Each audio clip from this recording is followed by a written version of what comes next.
প্রতিদিন রাতে ঘুমানোর পূর্বে আল্লাহ তাআলার দুইটি নাম পাঠ করুন এবং সাথে সাথে এর ফলাফল দেখতে পাবেন ইনশাআল্লাহ। দুইটি নামে আল্লাহ তাআলাকে যদি আপনি ডাক দিতে পারেন, আল্লাহ তাআলা আপনাকে আরশে আজিম থেকে রহমতের দরজা খুলে দিবে, আর আল্লাহ তাআলা আপনার আল্লাহর কাছে আপনি নৈকট্য অর্জন করতে পারবেন এবং এর ফলাফল আপনি সাথে সাথে দেখতে পারবেন। এই আমলটি করার পূর্বে আপনি শুরুতেই 3 বার দুরূদ শরীফ পাঠ করতে পারেন। এর মধ্যে গুরুত্বপূর্ণ একটি দুরূদ হচ্ছে দুরূদ ইব্রাহিম। আমরা নামাজের মধ্যে যে দুরূদ পাঠ করি, আল্লাহুম্মা সাল্লি আলা মুহাম্মদ ওয়া আলা আলি মুহাম্মদ কামা সাল্লাইতা আলা ইব্রাহিম ওয়া আলা আলি ইব্রাহিম ইন্নাকা হামিদুম মাজিদ। আল্লাহুম্মা বারিক আলা মুহাম্মদ ওয়া আলা আলি মুহাম্মদ কামা বারাকতা আলা ইব্রাহিম ওয়া আলা আলি ইব্রাহিম ইন্নাকা হামিদুম মাজিদ। অথবা আমরা সাল্লাল্লাহু আলাইহি ওয়াসাল্লাম সাল্লি আলা মুহাম্মদ, অনেক দুরূদ রয়েছে, আমরা যেই দুরূদ পাঠ করতে পারি আমরা এই দুরূদ 3 বার পাঠ করব। এরপরে আমরা এই গুরুত্বপূর্ণ আল্লাহ তাআলা দুইটা নাম, এটা সূরা ইখলাসের মধ্যে আল্লাহ তাআলা দিয়েছেন। এক নম্বর হচ্ছে আল্লাহ, 2 নম্বর আস-সামাদ। এই দুইটা শব্দ দিয়ে যদি আল্লাহ রাব্বুল আলামিনকে ডাকি, আল্লাহ তাআলা অবশ্যই আমাদের ডাকে সাড়া দিবেন।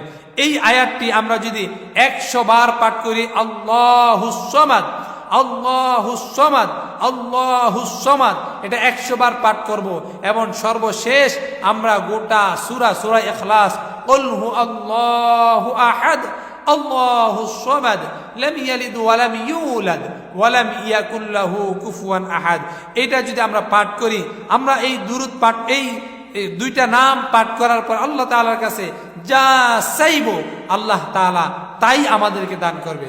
আজকে আমরা চাইতে জানি না, আমরা এই জন্য আল্লাহর কাছ থেকে পাই না। ফাযকুরুনি আযকুরুকুম ওয়াশকুরুলি ওয়ালা তাকফুরুন। তোমরা আমার কাছে চাও, আমি আল্লাহ তোমার ডাকে সাড়া দিব। তোমরা আমাকে ডাকো, আমি আল্লাহ তোমার ডাকে সাড়া দিব। আস-সামাদ আস-সামাদ, এই সামাদ শব্দের অনেকগুলো ব্যাখ্যা রয়েছে। 1 নম্বরে সমাজ যিনি হবেন তিনি কখনো মরতে পারেন না, অতএব তিনি হচ্ছেন আল্লাহ, যা আল্লাহু লা ইলাহা ইল্লা হুয়াল হাইয়ুল কাইয়্যুম, যিনি চিরঞ্জীব এবং চিরস্থায়ী। এই জন্য এই সমাজ নামের গুরুত্বপূর্ণ আমলটি আমরা সকলেই করার চেষ্টা করব, আর বেশি বেশি করে আমরা দুরূদ শরীফ পাঠ করব। তাহলে আল্লাহ তাআলা আমাদের ডাকে সাড়া দিবে এবং আল্লাহ তাআলার এই ডাকে সাড়ার কারণে আমরা আল্লাহর কাছে যা চাইবো আল্লাহ তাআলা আমাদেরকে দান করে থাকবে। আজকে আমরা চাইতে জানি না, এই জন্য পাই না।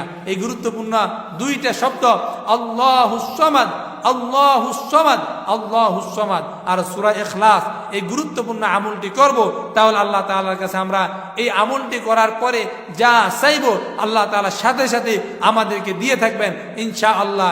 মনের মধ্যে ইয়াকিন এবং বিশ্বাস রেখে খুলুসিয়তের নিয়তে আমল করুন, আল্লাহ তাআলা আপনাদেরকে অবশ্যই মনের আশা পূর্ণ করে দিবে এবং আপনি আল্লাহর কাছে যা চাইবেন তাই আল্লাহ তাআলা আপনাকে দান করবে।